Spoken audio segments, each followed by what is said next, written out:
Hello and welcome to episode 59 of the Critical Twits Gaming Podcast, where today we'll be talking about the two latest board games set in the Android universe.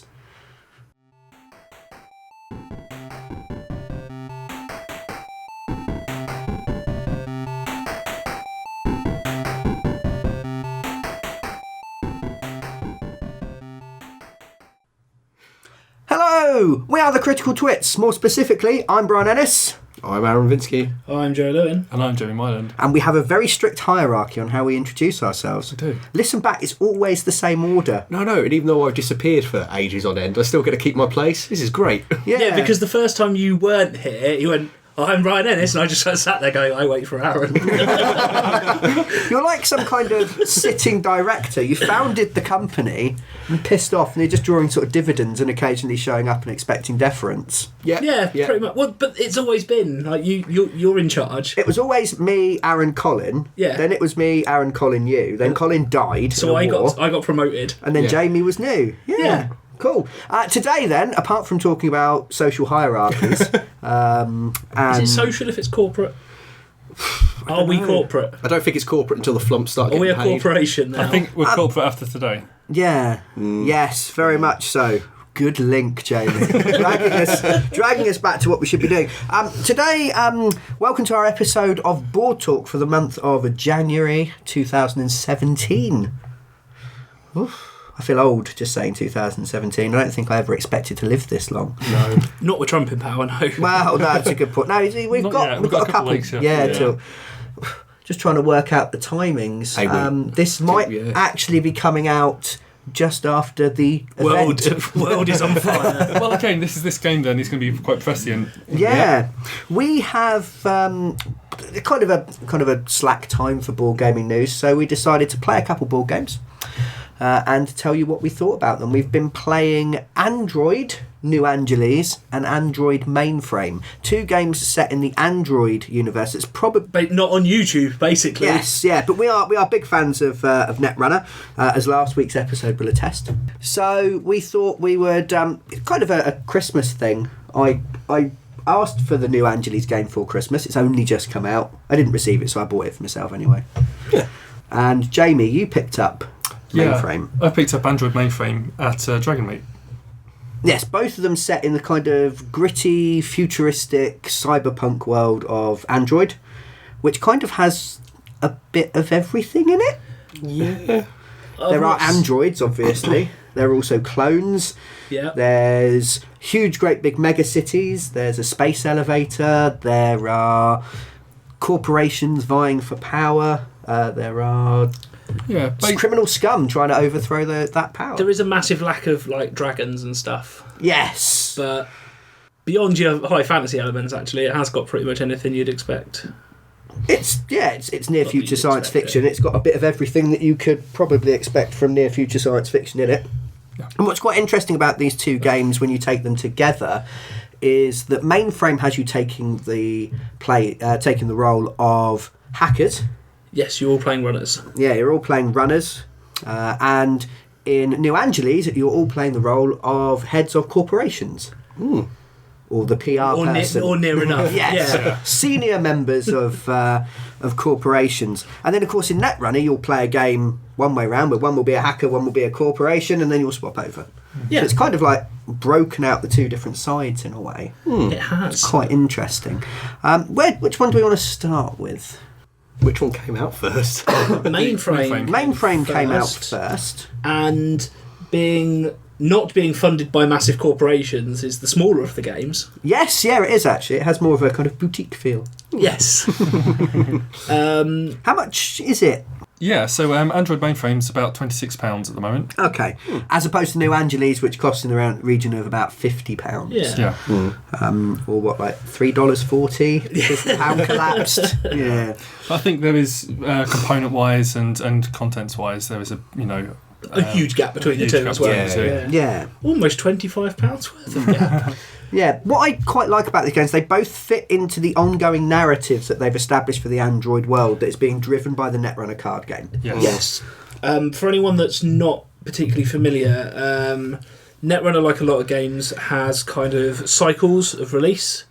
where you'll have your blocks in Magic or just your sets in Dice Masters. They actually are called cycles. They are, and each one's quite thematic and has a story. Is there like a penny farthing, a mountain cycle? Yes, Brian, that's exactly how they've done it. Excellent. We've had the Flashpoint cycle, the Mumbad cycle. The next cycle coming out is where everyone goes to Mars. Mm-hmm. It's not going to be as joyful as made that sound. Everyone's probably going to try to kill each other. Lots of clans involved and all this kind of stuff, which sounds really cool. Yes. But yeah, so in each pack that comes out... Wait! Yes.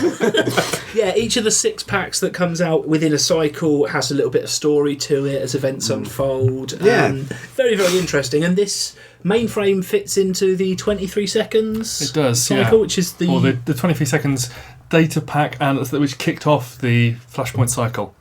Yes, and that's the one we're currently in, isn't it? Yes. Yeah. Yeah. It's about to end. The last pack comes out this month, I believe. Yeah. So what happened in that was, in story-wise, someone got into somewhere really important using the internet. Into one of the main banks. A game of hackers, someone important got into a thing in the internet. I was hoping you guys would flesh that out a little bit for me. We could have just done it on our own and you wouldn't have sounded like a twat, but... I was trying to drive us forward, give us an energy, an impetus that isn't working. No. So yeah, one of the main banks got hacked by some anonymous hacker. Well, hang on, Aaron can tell us. Stop picking on him, he's new. And sent out a message across the internet to let all the other hackers know that the security for that system is going to be down for the next 23 seconds. So all of these hackers kind of run to the rigs as quickly as possible, jack in, zoom through the VR network and the Matrix essentially. Yeah, where time slows down, doesn't it? Yes. It's at the speed of thought rather than the speed of old muscle and actual real time. Yeah. Yeah. I guess you need to be quite mentally agile because there are some people I don't think time would speed up. It might be a horror to be certain people and be left alone with your own thoughts for a long, long time. What, 10 minutes, yeah. Yeah, oh God. I need something to distract me. Well, hacking into a bank, you've got 23 seconds, Brian. That's why all the programs look like flashy images of stuff, is to keep the brain distracted. Yeah. Now, the game itself, the board is 4 bits of plastic clipped together, and it is a grid. And it immediately reminded me of the game I used to play as a kid in school when I should have been listening to the chemistry teacher. Squares. Yeah, totally. dot a bit of paper where you draw lines and try and make boxes. Yes. Yeah, so you've got a series of squares that are yet to be filled in, and you will basically place lines between the different points, trying to box off sections of the bank's server just for you. Yeah. And then claim the data that lies inside. Yeah, you're basically placing the little roads from Catan, the little sticks. Yeah. It's net Catan.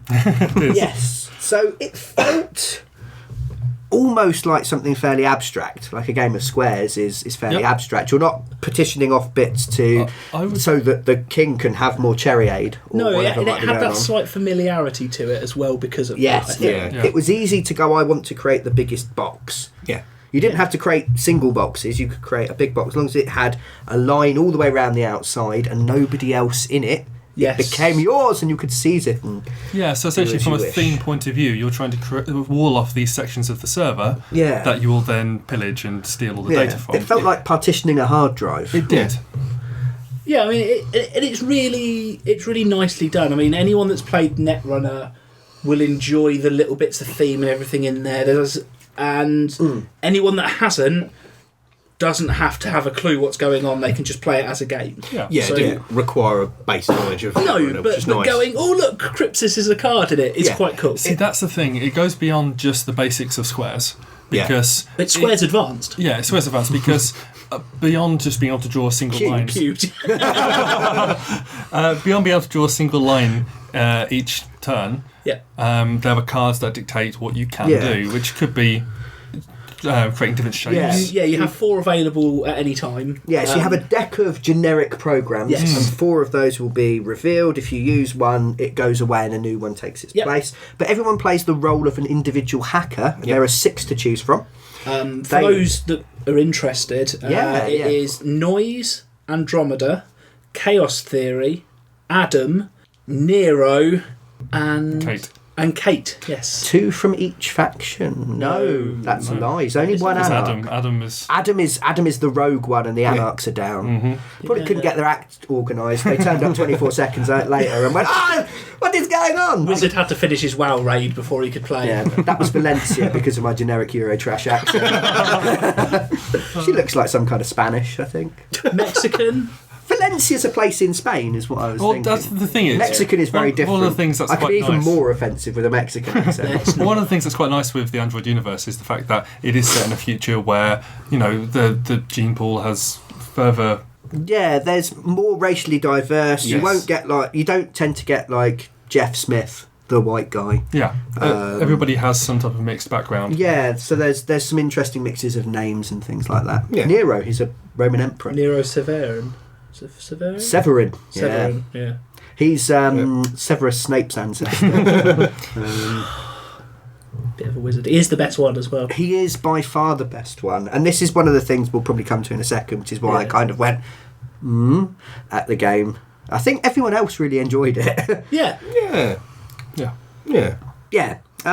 So each of these individual hackers, they have a suite of 5 programs, but as happens with all computer things, everything is random. So you shuffle the 5 and you draw 3. The other 2 you have to feed to your dog. Yeah. We put them in the bin. And put them in the bin. Because Exile might want them later. Yes.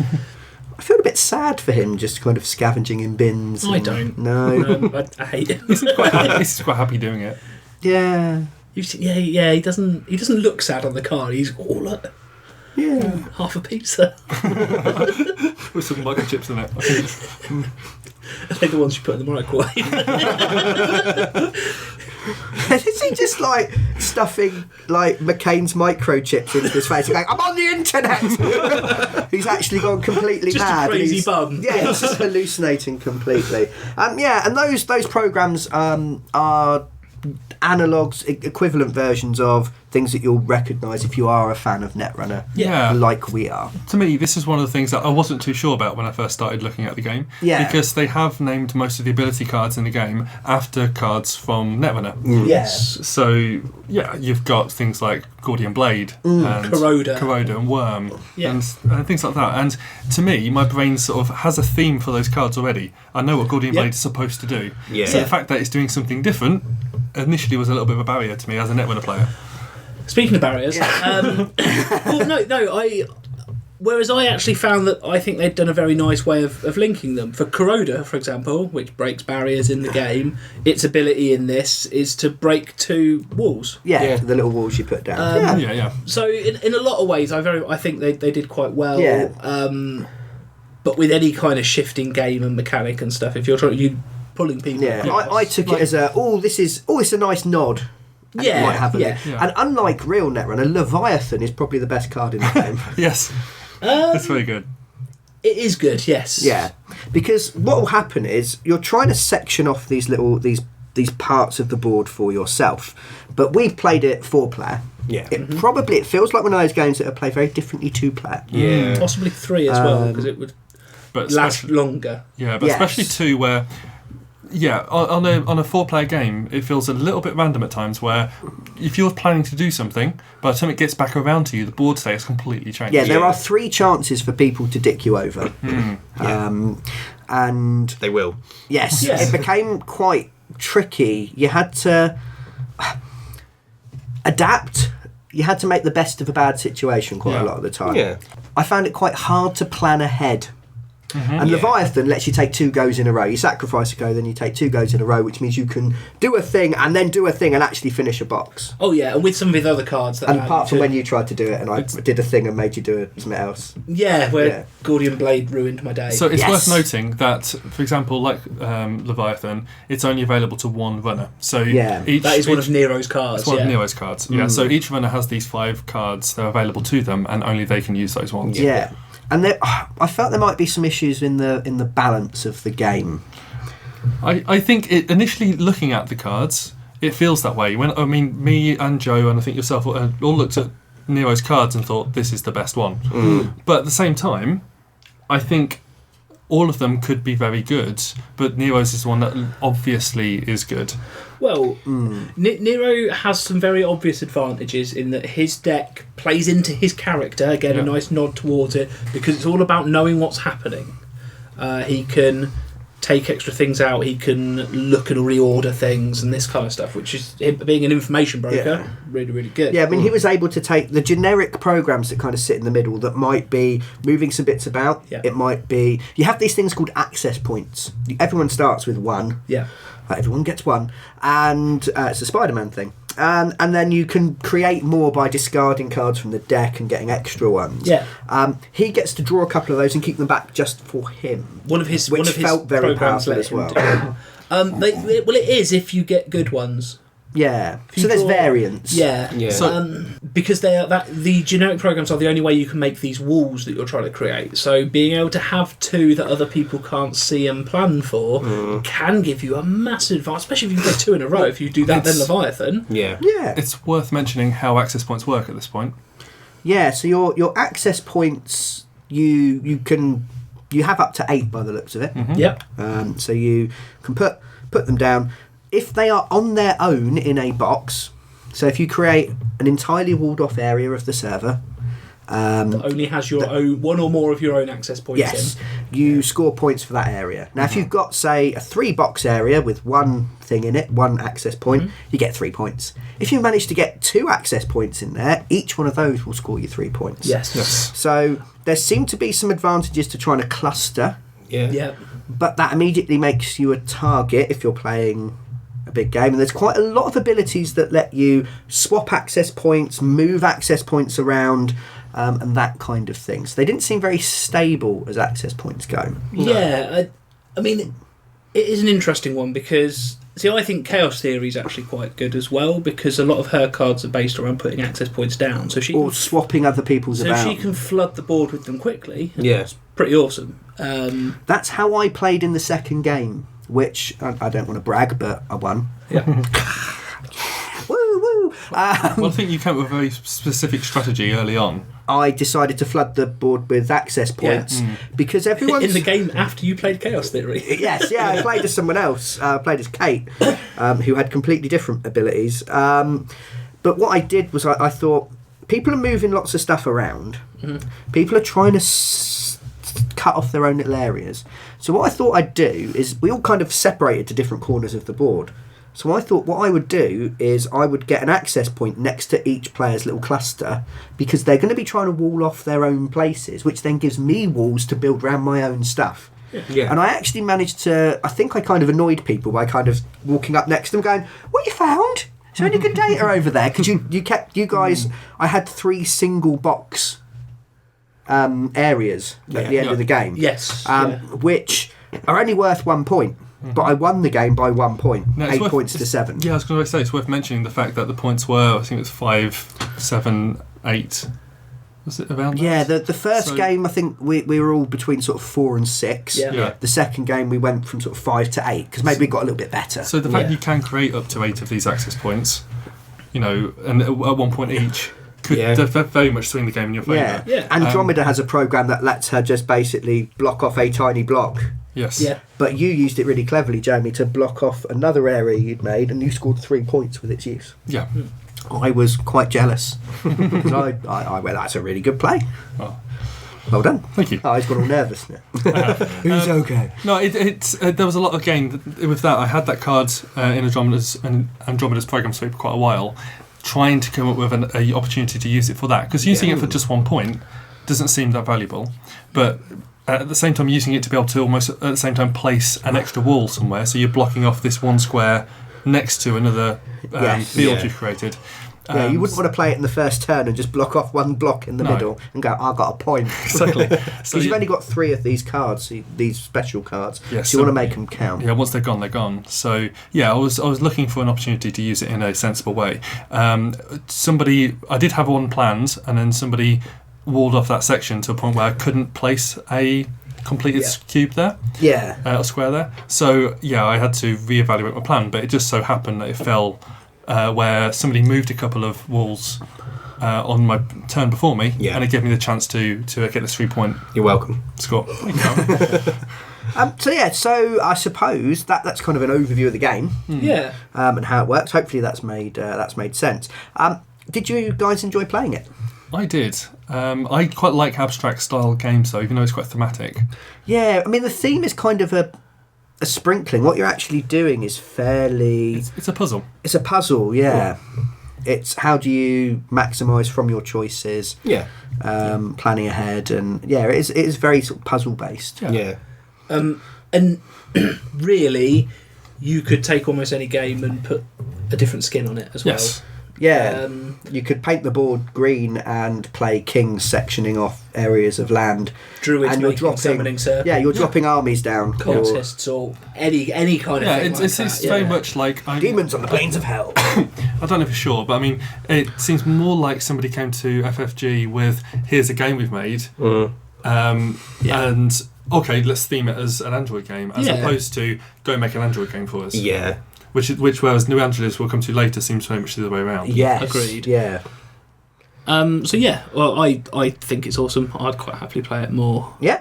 It's slightly shorter than I'd like. I think it's very quick, and it's probably quicker than it needs to be. On the box it says something like half an hour to play it. Yeah. I think once you got good at it, it'll probably take you about 20 minutes. Yeah. To play through. Yeah. But I felt the game was just getting interesting, Yes. and we were starting to get a good amount of stuff on the board. And then it's an anticlimax. if it had twice as many cards, it would be slightly too many. But I think it needs like another 50% longer. 50% more. Yeah. But again, I suppose thematically, if it's only just starting to get a satisfactory amount of stuff, It's and the then 23 there's 23 seconds. That's quite cunning. I hadn't thought of it like that. Yeah. I dislike it slightly less. Because of its cunning use of running out. I don't know whether it's just my particular style, but like when we played Settlers of Catan, for instance, a game most people will be familiar with if they're listening to us. That plays to 7 points. Yes. Yeah. We always want to play to 10 because it just gets interesting and then the game stops. And I suppose Is that us and the way we play games? Yeah, I think maybe it's just a feeling that we have that we want that, because again this is if you were to watch us playing this game, we were in the pub. Yeah. We were the quietest people in the pub. Yes. Because we were just sort of sat thinking, looking at the board, weighing up all our options, considering everything. There wasn't a lot. There was interaction in the table state. Aaron would do something and I'd go, we can't do that, I'm going to use the card. Or every now and again one of us would go, "Ooh, you sneaky bugger. Yeah. They're trying to do this." Yeah. And then everyone would try and stop them. And there was a little bit of that, but mostly it was quite quiet. I think as well, it did get a little bit of, you were always aware of what the other people were doing. So it was not like a game where it's completely solitaire. You're doing your own little thing on your own board. No. And so it is very much aware of what everyone else is trying to do at any one time. Yeah. Yeah. But there's not a great deal of conversation in there. It's very much, you kind of want to keep your hand to yourself. Yeah. Not reveal too much. Because it's a puzzle game, because you're having to think several stages ahead. I mean, chess, there's not that much interaction in a game of chess generally. No. Because somebody's gone, I need to plan 40 moves ahead of myself, that's in half an hour's time, shut up. Yeah, chess isn't renowned for its banter. No. There's no What's sledging. wrong with it? Chess with sledging? You sure you want to do that? Oh, I thought you meant actually sledging. I mean, that'd be I quite did interesting, for a trying to do it down a hill. Oh, no, Kind of extreme chess variant. Yeah. Sounds stupid. for those sledging is a cricket term for basically calling the other person a prick when they're about to hit the ball. Yeah, I think that's maybe just a personal preference of mine, is that I found the beginning quite slow, and then it was just getting interesting, and it was like, oh, someone's won. Okay, the deck's run out. We do quite enjoy, as a group, though, long, involved games. Like Yes. we all played Fury of Dracula. Well, so we all played Aaron and Jamie, actually. Me and Brian played Fury of Dracula with other people. Cocky bastard. And we that, play these things when we're not there. Yeah, It's for a yeah. purpose. With the ghost of Colin. yeah. Oh, yeah, it was weird. That's generally because at our gaming nights, if we're all there, we will play our roleplay game. Yes. So it's when people are missing that we tend to play the board games. But when we played that lasted hours. And I think most of us would have been quite happy to go, oh, let's play again. Yeah. Because spending 3 hours playing that, I think at the end of it, whereas a lot of people would be like, oh, Jesus Christ, right, done with board games now, put them away. We all went, that was awesome. Yeah. And I think it's just something we like as a group. Yeah. So I think Mainframe the theming is quite light. there's some nods to Netrunner, to the rest of the Android universe. Universe. I nearly said unicorn. The Android unicorn. I could make a robot unicorn. If anyone from Fantasy Flight is listening, please put a unicorn, a robot unicorn, into the game just for me. Call it Brian. Brian the unicorn. Anyway, it's gone a bit weird, isn't it? It's quite a light, quick puzzle game. Yeah. With, I think there's enough depth. I like the fact that there are multiple characters because you can play differently, you can try different play styles. Yeah. You don't get exactly the same hand of 5 cards each time, so there's a little bit of variance in there to keep you coming back. Yeah. So you guys all seem to really like it. It's a good game. I'd happily play it again. Yeah, definitely. Yeah. So we can give that a thumbs up. Yeah. Yeah, cool. Yeah. So yes, if you like a puzzle, if you like a quick game, what is it? Do 2 to 4 players? So 2 to 4. Yeah. Yeah, so might be the kind of thing. If you're playing a few games of Netrunner and then put it out afterwards. I would definitely say if you play Netrunner, you would probably appreciate it more, just because you're already invested in the theme. Yeah. It's quite interesting. We all grabbed runners that we liked from Initially, Yeah. to play Mainframe in the first choice. Yes. Yeah, the first round, definitely. Yeah. As we said, if you enjoy Netrunner and you like your kind of puzzle games, it's definitely one to pick up. Excellent. So, moving on then to Android New Angeles. Or is it just New Angeles? New Angeles. Say New Angeles. New Angeles. Not Old Angeles or Los Angeles, but New Angeles. Which is it's kind of like the core setting or the main location in the Android universe, isn't it? Yeah. Because of the space elevator. Well, it's where the route is. Yeah. Yes. You've got the root, you've got the boonstalk. I can't talk. You've got the beanstalk, and it's a unique city in the world in that it is actually directly run by the corporations. It has no government oversight. It is like a free enterprise zone, and tying in with the story of Netrunner Android so far, there has been a lot of trouble in the city, and the corporations were starting to lose control, hence why the current cycle has had lots and lots of violence. So at the moment, the data packs that are coming out within the Flashpoint cycle, we've got 23 seconds, which kicks off the kind of the trouble. We've got then blood money, escalation, intervention, and martial law in that order, and that kind of tells you the story. Things are getting worse. Things are getting more violent. We've had some quite killy cards come out. Oh yes. Quite a lot of trashing and breaking people's things or booming them in the face with missiles. Yeah. It looks like some of the characters are almost being sort of killed off in preparation for them cycling out. Yep. And that kind of thing. So, yes, we have a city in trouble. Now, rather than playing the heroic rebels, trying to overthrow the tyrannous corporations, you will play the head of a corporation. Or if you play Wayland, you're the PR person, because the head of Wayland is far too busy for this. And you will work together, sort of, with the other corporations to try to keep the city safe and working while advancing your own influence within the city and your own political power. You want to be the person that is responsible, is seen to be responsible for saving the city. Yes. Yeah. You don't want the city to get so messed up that the United Nations or NATO get really, really annoyed and go, right, we're taking the city back, because that was the threat, wasn't it? That it's going to be taken from their control. If they cannot maintain control, the corporation rule will be overthrown. Yeah. So yeah, it's in all the corporations' interest to work together to try and make New Angeles a functioning, profitable city. Yeah. But doing that costs money. So you're trying to do it in the least costly way. Yeah. While also not being outdone by your rivals. Because you want to be a powerful corporation and hold the key. Yeah. This game does something quite interesting. There's 2 games that I would liken it to, in a way. You have a scoring system very similar to Lords of Waterdeep, in that you are trying to gain influence and power and points. Yeah. And the actual main thing of working together kind of works a bit like Dead of Winter. Yes. Yes. It has that secret betrayer, maybe. Yes. Thing that I absolutely love about Dead of Winter. And Now, the nice thing about Dead of Winter and this actually is that if you don't like the conflict and stuff, you can just take it out. Yeah. This is a high conflict game, even without the possibility of there being a betrayer, or as they're known in this, a federalist. There is, but it's also a very social game because Yes. you're trying to collaborate with the others, even though you're also trying to win. Yeah. You can form allegiances with other players. Yeah.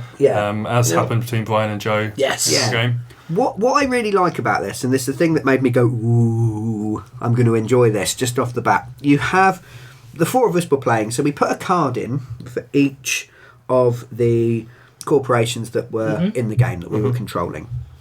And it said, you need to score higher than this person to win. So you need to get to the end of the game and have more influence than that person. As long as the threat level of the rebellions or crime or disease or things breaking in the city hasn't got so bad that control is taken away from the corporations, you don't need to come first to win. You just need to beat that one person. And if you draw your own card, you have to beat at least two other people. 3 people in a 5 or 6 player game, 2 people in a 4 player game.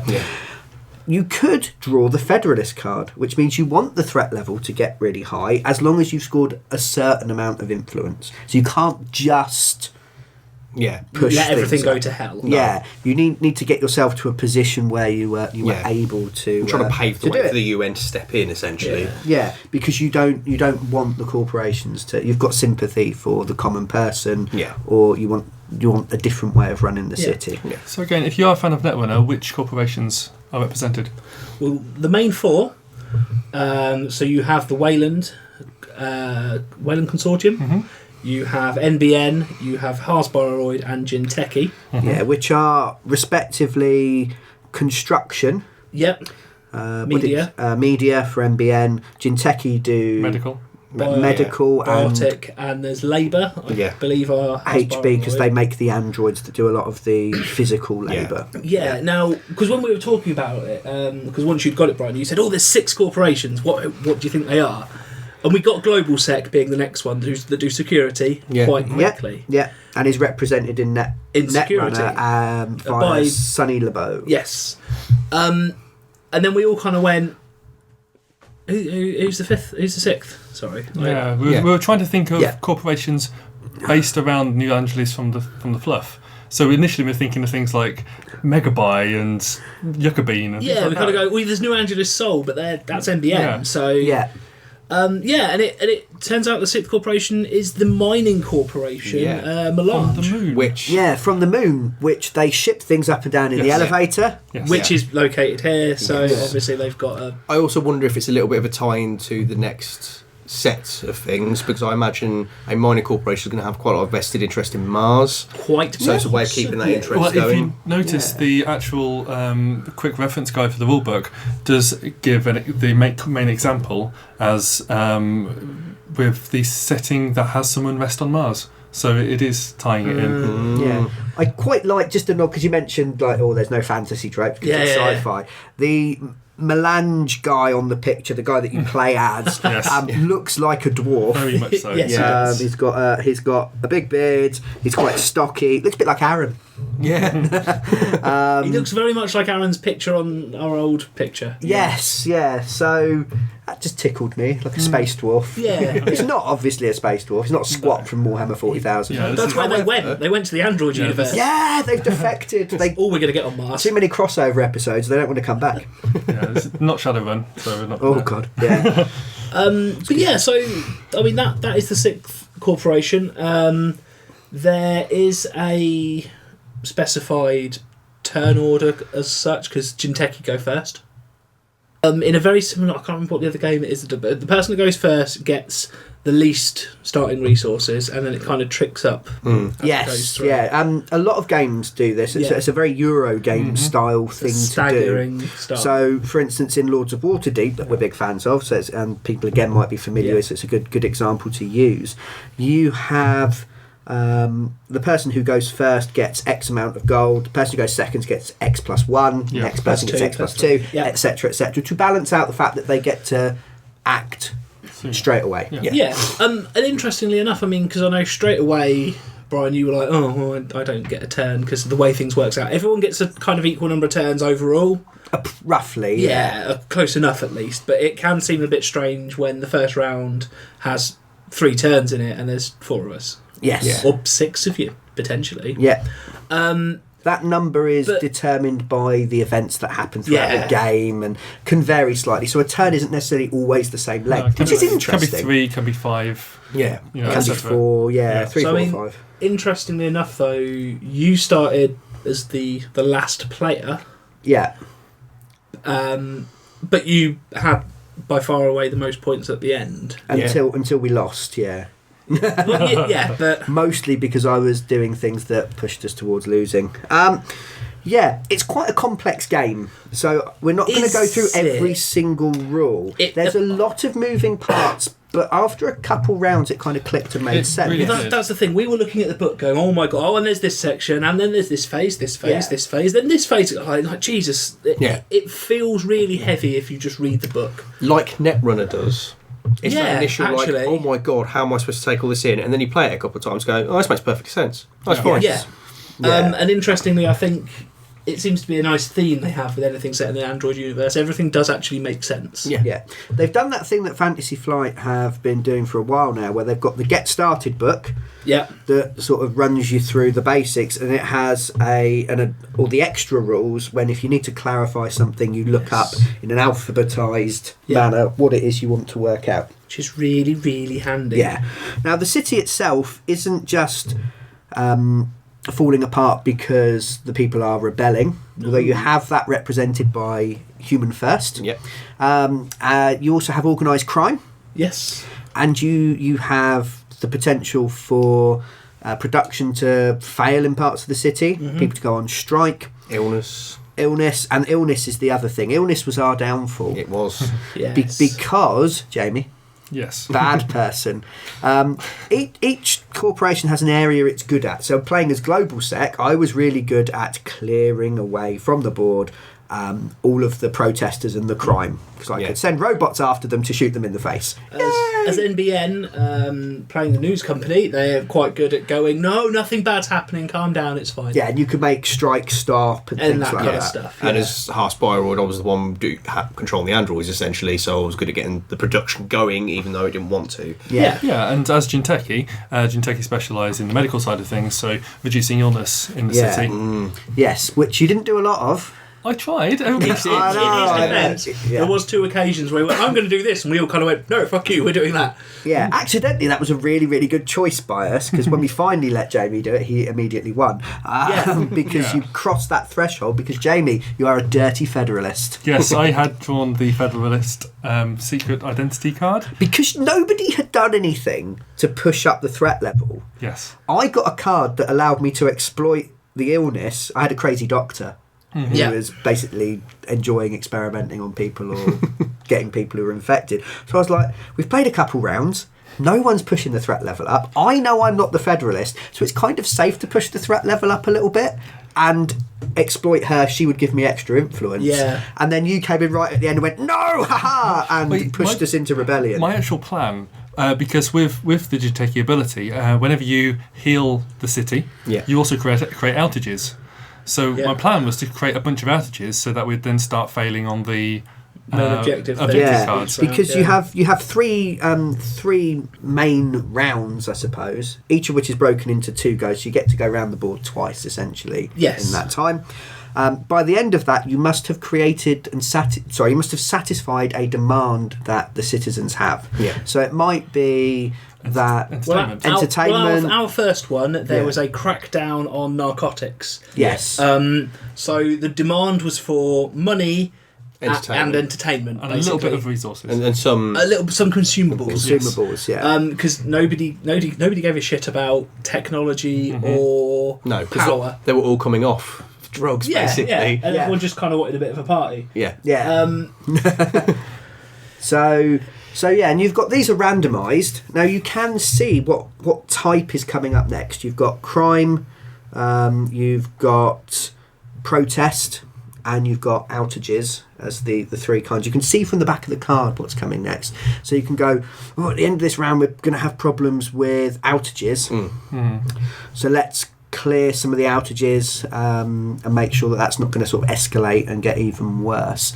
One thing I found really great about this game, I thought was really, really good. The city, it's very much like it's the idea of the sort of the modern divided city taken to that next level in cyberpunk, isn't it? Yeah. You've got the slums, you've got the working areas or the entertainment Industrial districts, and then you've got the bit where the very rich people live and kind of block off from everyone else. And in our game, very much we had.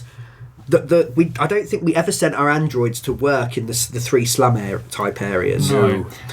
And they were full of organised crime, people protesting, and disease really, really quickly. So the event cards seem to favour those areas for introducing new organised crime and humanity first. But like you say, thematically though, Yes. filling the crap end of the city with degenerates and everything else that slowly find their way through the rest of it was interesting. Yeah, because if there's protesters in an area and you put more protesters down, or if there's illness in an area and there's more illness, it travels through the city and it starts to move into a bit like Pandemic, where something spreads from one to the next. One of the things I really like what they did with this is because you have 10 areas and then the route. But if there's something in one, it doesn't necessarily go to 2. No. Yeah. Or from 2 to 3, for example. It goes from 1 to 2 to 5, I think. Yeah. Because the city is not arranged in a line. No. So they follow certain routes through the city, which is a really interesting way. It was really cool for us all to go, oh shit, they're going to get there in 4 turns, not 7. Right. Yeah. The thing that was most different about playing this game, because eventually it's a bit like Pandemic. They've got some nice miniatures to go with it, and the board pieces, the components are lovely. Yes, and they are really, really nice. I mean, it's a £50 game. You expect, to be honest, it's the kind of quality I would expect from a £70 game. Yeah. If I'm like from what I've seen of some, there's not loads of it. No, but they are lovely. It is very well crafted. They are good quality. The thing that was most different about the game, though, was the negotiation, the way that you affected the board. You would draw different types of cards. Now, each corporation has a specialty, so I would draw the 2 security cards, but I'd also get to choose one of the other types in a 4-player game. Yeah. In a bigger game, I wouldn't actually have access to the other ones unless a card ability or something happened. No, would tell me I could draw from elsewhere. It's worth pointing out that you had to take certain things. Now, in a 4-player game, actually, it won't matter who you play as, but in a 5, they might have figured out a way around it in a 5, but because in a 4-player you're allowed to take one, like you say, one of whatever something else, whereas in a bigger game there are 5 types of cards, and then melange always are just generalists and good at general things, and can sort of pick one. So if one of the others are missing, melange has to kind of fill that. It feels like the game probably would work best as 5 because you've got one for each type of card. That would be my guess. Is it being its ideal player everyone is forced state. into their role? I think having the generalist in there, because which we'll explain in a second, how you actually use those cards. Yeah. Their ability to interfere a lot more often and go, actually, I can do that as well. Yeah, I think have a lot more capability for being annoying, essentially. Yeah, they could go, well, we don't want that security company to win. Yeah. So I'll do the security stuff. I'll take some security cards. Yeah. What happens is each sort of turn within the round, if you like, so sort of a micro division within each go. Yeah. You will reveal an asset. This is your reward for being the person that helps the city this turn. You will draw your cards that will have all your different various schemes that you can put into place, and as the active player you will place one down and go, right, I think this turn I'm going to play I'm going to arrest loads of people and play a security crackdown. Cool, bang, that's what I'm going to do. And then we were explaining what we plan to do with them. I think you need to really try to convince the other players to support you. Yeah. Yes, because then it goes round the table and they get a chance to counter offer, which we didn't do to start with, but we got really into it by the end. We were getting really mean and horrible to each other. I think everybody had a turn where everyone went, that sounds like a good idea. Because we'd go, look, the reason I want to do this is I want to crack down on crime and I want to redo this and there'll be a party. And we didn't have the options available to go, actually, really, this is probably a better idea, because a very clever mechanic they've done is these cards you are using to promote, I want to do this job, I want to do that job, I want to be doing this. So your main offer and your counter offer, for example. Because if it's Brian's turn and he goes, we're going to do a security crackdown, Jamie might go, no, we're going to cure some disease. Aaron, next, in the way we're sat at the moment, can decide to put a different offer in, and then me as the last player could put a final offer in. Yeah. The people that aren't one of the ones suggesting one of the last two offers that are down, because you only have your normal offer and the counter offer. So so the your offer is being counter offer can get replaced. trumped. Yes. They then get to support one of the two options. Yeah. By spending their resource cards Well, to show... the action cards that you would use to say I want to do this are the cards you then start putting face down to Which is good, because even if you draw some cards that are crap, you can at least spend them to influence the game. Also, they are a resource that can be traded amongst players. As are your victory points, your influence as well. Yeah. You can trade things freely, so it's very much a negotiation game. We had a point where Jamie was offering me 4 influence and 5 cards just to support his plan. Yes. I told him no. I should have been suspicious at this point. There's actually one point I actually had a bit of a plan as well as a Federalist side of things, which was I had quite a few cards that would reduce the amount of unrest in the city from a point of view of the strikes that were going on in different sectors, and I was hoarding them because I didn't want anybody else to get them and then reduce those because I had things that would benefit there being unrest in the city. Yeah. So I was hoarding those, and I realised quite quickly that was it the media ones that would do that? So I kept taking from the media pile, and then that's why I was sat there going, why is there one media card and like 10, 15 of all of the others? And then discarding them into the discard pile so no one had them. Yeah.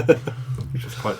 So, and that can represent your people working behind the scenes, messing with the schemes and ideas of the other corporations. So it still fits. It's quite good. Now, with this sort of negotiation, whoever wins the negotiation and gets the most support gets the asset and gets their card to work. Yeah. So it could be on my go, I walk away from that turn with nothing because the other players have out-negotiated me. And that's what I mean by it being a high-conflict game. Oh, yes. It is potentially possible to freeze a player out. Yep. Now, they still get a vote. And if they build up enough resources, they can just go, fuck you, this is happening. Yeah, you do discard down, but there are, again, other times where you can draw more cards and things like that. So there could be... There's more potential for someone to get annoyed by that. Well, certain combinations of cards as well. I had... One of the nice things about the assets, again, for anyone that's actually playing or played Netrunner and knows a lot of the cards, a lot of the sysops and stuff like that are the assets you draw. Yes, so we had Brian Stinson, one of the very new cards in one of the new sets. Yeah, possibly the most recent set actually. It's a martial law. I got Brian because Brian's have got to stick together. It was quite cool that he's in there. There was one of them was a Fool Guy as well, which anyone who's played against DLR will recognise. I picked up. Is it Elizabeth Mills? No, you had the other one. The other lady with a very similar haircut who blows things up. I have to say, I thought the Fool Guy ability as well was very cool. Yeah. So on my turn, I went, I want to do this, and I'm going to have a Fool Guy, and I'm going to put down the other option as well, and no one else gets a turn. We're doing one of these two. And then we had to vote anyway on which one it was. Didn't you put the same thing down twice? I want to go and arrest some people with a card that's claiming that, well, no, we're not really arresting them because we're not police, but they're not really criminals, so that's okay. Yeah. Use the Fool Guy to play a second one of them, or I want to put a price sec unit over there and bully some people. And you did that because, and this is the other layer of the game. Yes. And this is where I said at the beginning, it is quite complex. There are a lot of things going on at once. It looks really complex and really hard to penetrate. Yeah. As a, just like, again, the four of us sat there and went, fucking hell, none of us have played this. I got given the rule book because that's what happens. Yeah. But within a round and a half, we went, cool, this is how it works. You had the three mega, the three sort of mega turns, if you like. Each company, as well as having responsible for the city, trying to raise its influence, they're also going to make some investments. So you draw a couple cards and you decide on one of them. Now, the getting started guide says just give everyone one to start with because you're not going to know the difference between them. And I was in a really weird situation, and this is, again, something that captured my interest and made me go, oh, this is quite good straight away. I got given, I'm the security company, I'm GlobalSec. I have to quell the rioters, sort out the criminals, and protect the internet, and protect things. So I got union deal. The more human protesters there were in the city at the end of that round, the more influence I got because I'd make a deal with the unions. So then I'm going, I don't actually want to use all of my security cards to get rid of them. I want to do some of the other types of cards to mean there were more of them. What ended up happening was you were going, I can get rid of some people, so I'm going to try and get rid of some organised crime instead of the human first, because you got points for human first. At which point I was kind of going, shit, because I need there to be organised crime people on the board at this point. So without actually telling you that, even though we were kind of allied, I was like, but if we do this one, this works out and this is better, and I can put another one of them back later. And there are so many levels.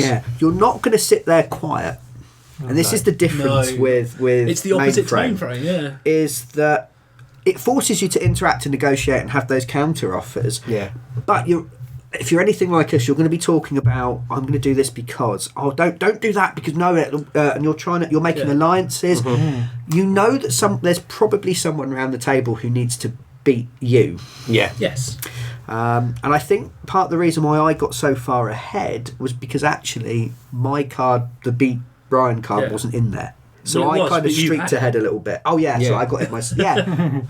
Part of the reason I got ahead was Brian didn't do it was because he was cheating. The reason I had my own card, so I just had to beat two other players. Now Jamie was lagging behind, cunningly as it turned out, and then Joe and Aaron were having a kind of fight in the middle.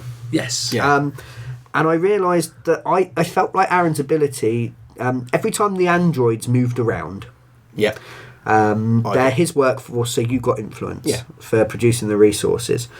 And I found the cards I had quite early on, it was easier to mess with Aaron and do stuff and clear things to mean the androids didn't need to move than it was to stop Joe's media people, because actually I'd be giving Joe points by clearing that. But I had lots of stuff that could help Joe and hinder Aaron. So I was like, right, I'm going to ally with Joe and I'm going to beat Jamie and Aaron. And I kind of decided on my favourite and was like, it doesn't matter where Joe comes as long as I can hold the other two back. Whereas I was kind of sat there going, right, I had Jamie and Jamie was lagging massively behind everyone. So originally it was just like, no, I'm just going to do the odd little thing to keep him down in points, and I'm on 40 and he's got 20. Cool. 40's at the point where you've gone around the board almost and flipped your token over. It's quite a lot of points to have.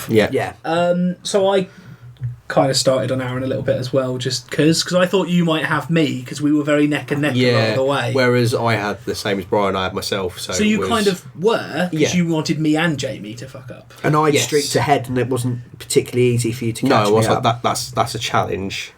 You'd already sectioned me out at that point. There's no point trying. I mean, the interesting thing is, if Jamie hadn't ruined our fun, Brian would have come way in the lead and beaten me and you. I would have beaten Jamie. So I would have won as well. You might have beaten me and Jamie, so you might have been the third winner, and then Jamie would have had no fun. And so I would have played very differently had I not been the Federalist. But all our scheming and competing with each other wouldn't necessarily come to naught because we'd have all won anyway. Which is brilliant, because that's kind of how corporations... There will always be one loser. Yes, there'll always be one person who's got the least influence and therefore isn't beating anyone. So, but potentially you could be in third place and still win the game with somebody who hasn't won it. As long as you've got the whipping boy card in your hand, the one person that's been picked on. Or everybody could lose. Yeah. Much like Dead of Winter. Yeah. Right, where you sit there and go, the game's just mean. It feels very similar to Dead of Winter. Yeah, me. although Dead of Winter makes you go, oh my god, I've got this one person, I need to keep them alive because look, it's them. Yeah. Whereas I felt more like a slightly detached corporate entity. Yeah, we very much. going, well, no, we'll just leave them because we don't need anything that they can give us at the Yeah. moment. So just let the poor people have riots. The board felt almost like we had a satellite image and we're looking down on it in a boardroom going, yeah, that bit's on fire, look. You can see it. Yeah. What's that? That's a bazooka just streaking across the map. Can we send in security? Not at the moment? No? Well, that's fine. Everyone's ill. Do we care? Yes. Yeah. Yeah, we should have cared. Yeah. Now, I really enjoyed this game. Yes. It ticked loads of boxes for me because it was quite long and quite involved. It took us a couple hours to play. Mm-hmm. That would speed up maybe Definitely. once we know what we're doing. Yeah, because our first turn took us like. But half an maybe hour. not, because any game with any kind of social element like that, once we know what we're doing, your negotiations will become more complex. Yes. They'll become more complicated. Well, you will see the layers of things that people might be trying to do. Yeah. So I think actually maybe the game will solidify around maybe that sort of 2 hour mark. Yeah, I mean, interestingly enough, though, our game ended at turn 3.5. Yes, Of yeah, we didn't 6. get to the end. Interestingly, Board Game Geek does state that the playing time is 120 to 240 minutes. I could see it. Yeah, actually, definitely. maybe. Where does maybe. it state complexity-wise? Yeah, because it marks it at 5, doesn't it? Because we looked at this and found that Waterdeep was a dead 2.5. Yeah, it seemed to sit nicely in the middle, didn't it? Yeah, Does it? it's 3.1, 3.2. So more complicated. Slightly more complicated, but still not super. Again, Slightly. It's that entry barrier is quite complex. Once playing, makes sense. It's probably not at the level of something like Agricola or Food Chain Magnet, which you're I'll nod my head in agreement, but I have no which idea. are games I haven't played, but I know are Okay, generally quite like cyberpunk complicated. or Some kind of. I've seen people playing them. I find I've played Agricola a lot, Yeah. and I think that it's one of those games again that looks very complex on Okay. the outside, and once you get going, it gets quite intuitive. You do get a whole tree turned into little components. In Yeah, that I game, think though, that's so the one nice. thing with Agricola is the amount of components is ridiculous. Whereas Yeah. this, it's a big setup, but there aren't billions of components. And I like the fact that a lot of the pieces are large figures you can move around, as opposed to tiny little cubes that just get. Yeah, Yeah. they're figures. The only, Well, the we in- said this. If it was a 40 quid game, you'd have got little cubes like you get in Pandemic. Or Yeah. something. You'd maybe have got a standee, like a little cardboard bloke Dead of on Winter a style. Yeah. Whereas this was a 3D plastic guy. Yeah, which Yeah, looks no doubt. amazing, very Yeah. detailed. I mean, they could have got away with the cubes almost, because again, being a Yeah. corporation, it's like, well, dehumanise them. They're just little bits Or of the board that are just annoying. more cardboard tokens with a face on or Yeah, something but would have worked. I'm happy they've done that, Oh, because it's awesome. they're lovely. Yeah, you've got 30 miniatures. Yeah, and they are daunting when you see the board starting to fill up with what is in essence only about 7 or 8 pieces, but because they're a lot larger than the rest of them and they're encroaching on the bits. It is an imposing sight. Yeah, because you're trying to stop the disturbance or the infection Yeah. or the crime And spreading. There was a bit of to- me that felt much safer seeing the 3 big price set guys in their mech suits. Like, fuck off. Yeah. Although they're shit. Yeah, because they bounce people, they don't remove them. Well, no, what you do is you put them in. If you go, fuck, we need to mine the hell out of these 3 towns. Yeah, so Just they put them there to make because they have a really They good protect effect an area. because you can protect the area, Yeah. but you're also trying to stop things getting to the root. Yes. So, and if there is a PriceSec member in a region, Yeah. and something bad enters that region, like a Humanity First protest or They something can't like push that, them back no, because they too many. push them on towards the root. So Yes. it also speeds up the demise. Very interesting if you were playing Global Sec Federalist and put lots of price set units near the route, so you have to shove them kind of to it, and then they just all get shuffled along. Yeah. Yeah. Because it appears once anything hits the route, it just dies. Yeah, but it ups It the goes threat up, it level. goes up Yeah. to the moon. It Yes. just gets shot into space. Oh no! Oh, more humanity first. Yep, off you go. We've got work for you. Go to Mars. Yeah. See you in a couple of months. Very much felt like a cynical person's capitalism simulator. Yeah. Yes. Because Best game ever. I really enjoyed it. What you've got going on is you have the production. The androids produce things. Yes. However, whenever they produce something, they cause unrest because the population don't like it. They don't like being worked. They don't like having their jobs replaced with androids or however it is you want to justify it. So working people too hard pisses them off. Yes. They might rebel. Or riot. In this case. Riot. And so you can coddle them with the media. Yeah. Or you can send in troops to hit them with sticks. Yeah. The American way. Yes. So, and all the decisions are being made by people with a very detached view of what is going on. Who's what's most efficient and costs the least. Yes. Yeah. And actually, what we were competing for quite often, I was putting in some counter offers sometimes, not because I thought my plan was better, but because I wanted the asset that was on there available. Because I could find a use for it later on. Like in corporations and these big meetings, if you can bullshit really well, people will go along with your plan. And that's maybe why I liked it, because I tend to be quite good at bullshit. That's why you let me do most of the talking. Yeah. It's also a pain in the arse to argue with you. So again, if we just let you get on with it, because I get really stubborn. Yes. Yeah. That's a deliberate tactic to try and make me win. In life. Yes. So for me, the secret betrayer I like. I really like that mechanic because it just adds that kind of that suspicion of people. I like semi-co-op things. Yeah. And I like games that are social, and that's why I wasn't quite as into Mainframe as you, because it was more of a puzzle than it was a social experience. It was very quiet. This was, what are you doing that for? And I was constantly involved. Maybe it's just I need constant stimulation, I don't know, but I was involved for every minute of that 2 hours. Oh yeah. No, I mean, like you said, secret betrayer stuff is cool. Yeah. Especially when it's a maybe.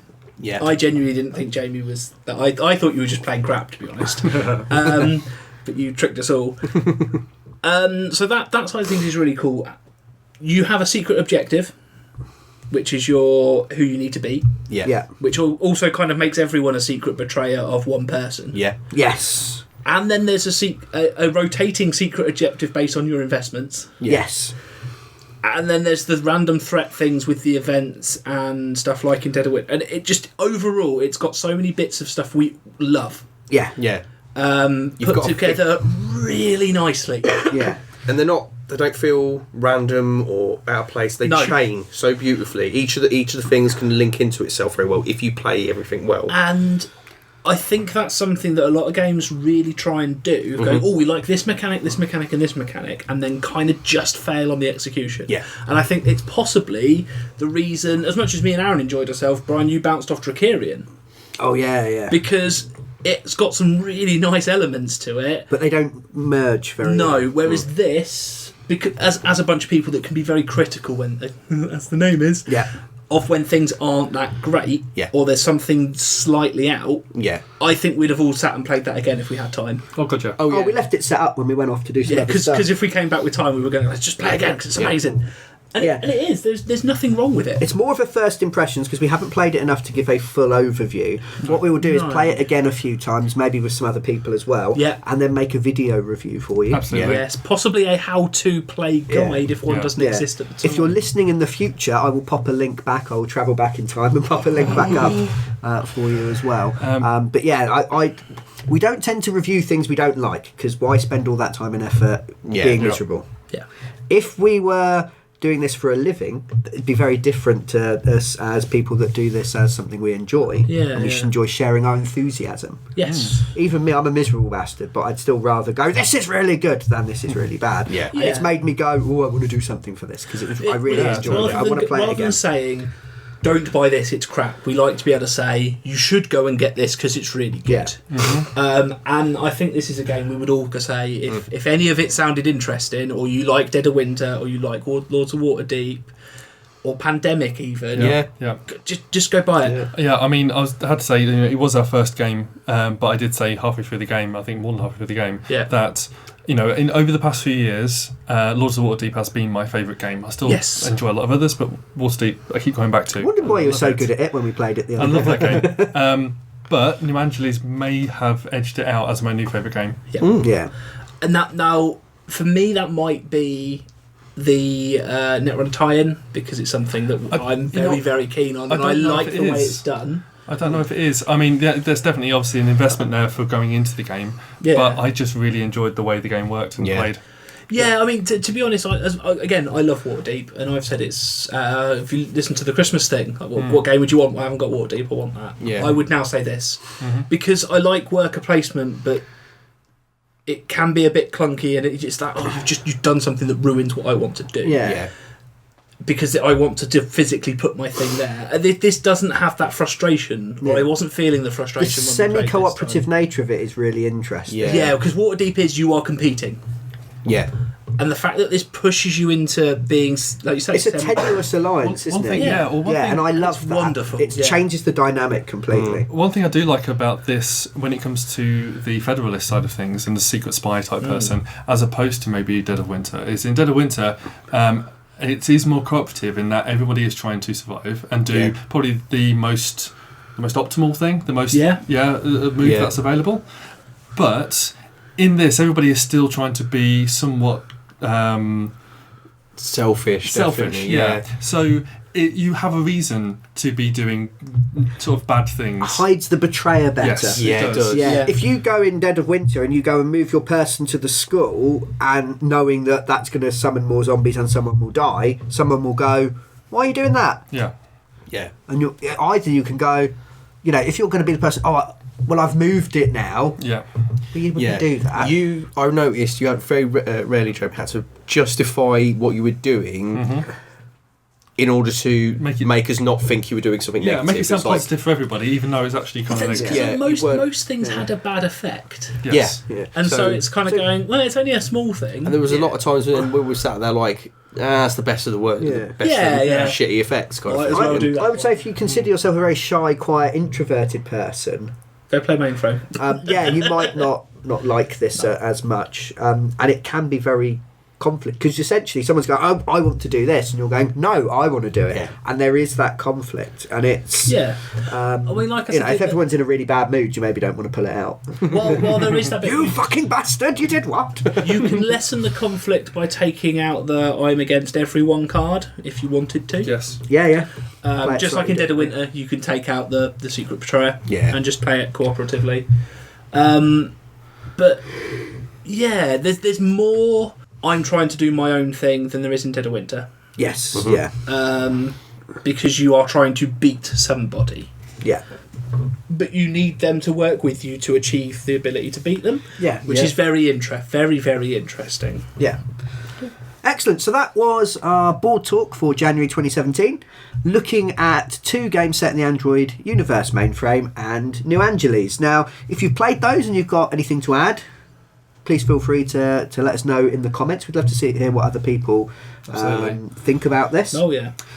If you are a fan of Netrunner, please feel free to subscribe to the channel, because we talk about Netrunner every month as well. Twice this month, Brian. Yes. Twice. Yeah, we've kind of doubled down on it. It's a nice excuse, it was. to be honest. And if you would like to see a full in-depth review of this either of these games, let us know, because we quite happily spend lots of time making a video if there is interest, and we can kind of distill, and it'd be a really good excuse to play loads more New Angeles. Doing a let's play, potentially. Yeah, so if you wanted to watch us argue with each other about the game. Yeah, that could be quite fun as well. I do like a let's play. Yeah. Excellent. So thank you very much for listening. I've been Brian Ennis. I've been Aaron Vinsky. I've been Joe Lewin. And I've been Jamie Myland. And again, we have maintained strict hierarchical structures. Thank you very much for listening. We will catch you next week. Bye. Bye.